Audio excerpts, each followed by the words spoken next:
अरे बाळा, गप माझ्या सोन्या, तुला काय हवंय? काय रडतेस?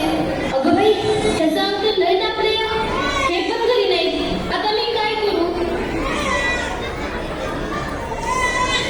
सावित्री, अगं ये सावित्री, किती रडतोय तुझं बाळ? काय झालंय त्याला?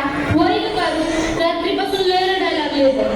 काय ठाऊक काय झालंय? अंग बी लय तापले. अगं सावित्री, अगं याचा अंग तर इस्तवणी तापले या. होय ग पारू, आता मी काय करू? अगं सावित्री, ही तर भूतबाधा आहे, भूतबाधा. काय भूतबाधा? माझ्या लेकराला भूताने झपटले?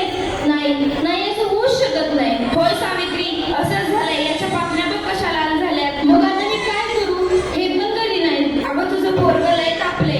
आता रडत बसू नकोस, वेळ वाया घालू नकोस. आपल्या गावाबाहेर मांत्रिक बाबा आले, लय तालीम उपाय करतात ते. त्यांच्याकडे घेऊन जा त्याला. वाटलं तर मी येते तुझ्या संग. आज मला उत्कृष्टरित्या वाचता येते, माझे विचार स्पष्टपणे मांडता येतात, कोणतेही पुस्तक वाचता येतात. पण इतर ज्या मुली स्त्रिया आहेत त्यांना शिक्षणाचा गंध सुद्धा नाही. त्यांच्या मनात वाचनाबद्दल जिज्ञासा असते. त्यांना असे वाटते की आम्हालाही लिहिता वाचता यावं असं वाटतं. आणि जेव्हा त्यांना लिहिता वाचता येईल तेव्हाच माझ्या शिक्षणाला खरा अर्थ असेल. सर्व मुलींना शिक्षणाच्या प्रवाहात आणल्याशिवाय मुळी शांत बसणार नाही. सावित्री, तू जो मुलीच्या शिक्षणाचा विडा उचलला आहे तो खरोखर कौतुकास्पद आहे. पण समाजात मुलीच्या शिक्षणाला मान्यता नाही. त्याला सामाजिक वेगवेगळ्या समस्यांना सामोरे जावे लागेल. हो हो, बरोबर आहे. पण आपल्याला शांत बसून चालणार नाही. आपण याला सामोरे गेलोच पाहिजे. आपण मुलींसाठी स्वतंत्र शाळा निर्माण करू. हो हो.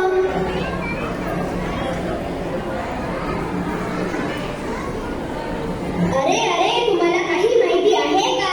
नाही नाही, आम्हाला काही माहित नाही. अरे, सावित्रीबाई फुले आणि ज्योतिबा फुले यांनी मुलींची शाळा सुरू करायचे ठरवले. नाही नाही, आपण असे होऊ देणार नाही. आपण धर्माच्या विरुद्ध जाणार नाही. आपण मुलींची शाळा कदापि सुरू होऊ देणार नाही.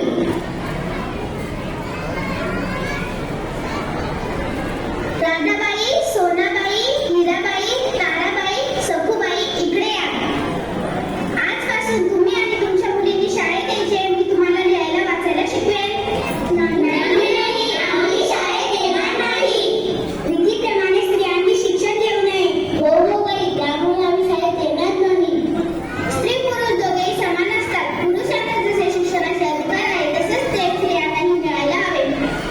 आपल्याला स्त्रियांमध्ये बदल घडवायचा असेल तर आपण शिक्षण घेतले पाहिजे. शिक्षणामुळेच आपल्यात बदल घडून येईल. आपल्याला आपले मत मांडता येईल. हो बाई, आता आम्हाला शिक्षणाचे महत्त्व कळाले आहे. आता आम्ही आमच्या मुलीला शाळेत पाठवणार आणि आम्हीही लिहायला वाचायला शिकणार. तर मंडळी, सावित्रीबाईंनी वाचन सराव करून त्या उत्कृष्टरित्या वाचू लागल्या, लिहू लागल्या, भाषणे देऊ लागल्या. हाच तो पुण्यातील भिडेवाडा आणि येथेच मुलींची पहिली शाळा सुरू करण्यात आली. तर बघूया पुढे काय होतं. हा बघा पहिला प्रसंग.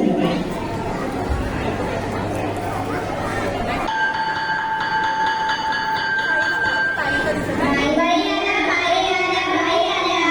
आल्या का तुम्ही सर्वजणी? हो हो बाई, बसा खाली.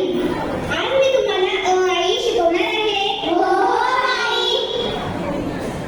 अननसाचा, अननसाचा. आईचा, आईचा. इमारतीची, इमारतीची. इडगुंगूची, इडगुंगूची. ही सर्व अक्षरे तुम्ही उद्या फिरवून आणायची. हो बाई.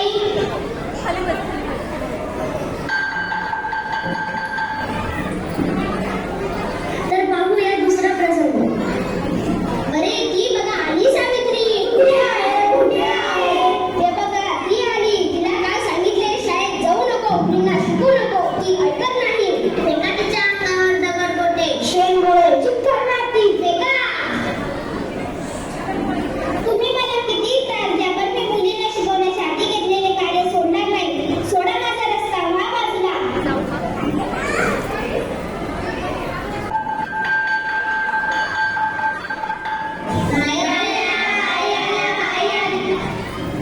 अशा प्रकारे मुलींची शाळा सुरुवात झाली आणि तिथूनच मुलींच्या शिक्षणाला सुरुवात झाली आणि मुलींना शिक्षण उपलब्ध झालं. त्यातून मुलींचे भवितव्य वाढले आणि मुली मोठ्या मोठ्या पदाधिकाऱ्या